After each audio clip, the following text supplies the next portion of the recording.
Ang kwento ng liwanag ng simbang gabi mula sa pahina ni Bathala. Makinig at mamangha. Sa isang tahimik na baryo sa Pilipinas, dumarating ang Disyembre na may malamig na simoy ng hangin. Ang mga bituin ay tila mas maliwanag at ang mga bahay ay may munting parol na kumikislap sa dilim. Alas 3 pa lamang ng madaling araw ay ginising na si Mila ng kanyang nanay. Bumangon ka na anak, simbang gabi na. Habang naglalakad sila, tahimik ang paligid. May mga kapitbahay din na papunta sa simbahan. May dalang rosaryo at kandila. Ang bawat hakbang ay may kasamang hininga ng lamig at ngiti ng pagkakaisa.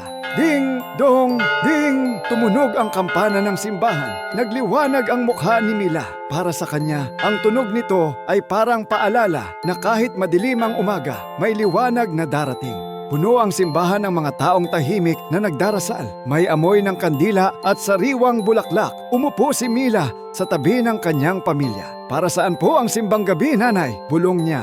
Ngumiti ang kanyang nanay. Ito ay paghahanda ng puso para sa Pasko. Hindi lang ito pagpasok sa simbahan, kundi pag-alala sa kabutihan, pasensya at pag-asa. Tahimik na nakinig si Mila. Kumikit si Mila at taimtim na nagdasal. Hinihiling ko po na maging mas mabait ako at sana po maging masaya ang lahat ngayong Pasko. Sa kanyang dibdib, may munting init na tila kandilang nagliliwanag. Paglabas nila ng simbahan, sumalubong ang bango ng bibingka at puto-bumbong. Ngumiti si Mila habang hawak ang mainit na tasa ng tsokolate. Mas masarap po pala kapag galing sa simbang gabi, sabi niya. Habang pauwi, napansin ni Mila na tila mas maliwanag ang daan. Hindi dahil sa ilaw ng poste, kundi dahil sa saya at pag-asa na dala ng sama-samang panalangin. Pagdating sa bahay, muling humiga si Mila. Bago pumikit, naisip niya, ang simbang gabi ay hindi lang pagising ng maaga. Ito ay pagmulat ng puso sa liwanag ng pagmamahal. At sa bawat gabing siya ay gigising, mas lalapit siya sa diwa ng Pasko. Aming salamat sa pakikinig.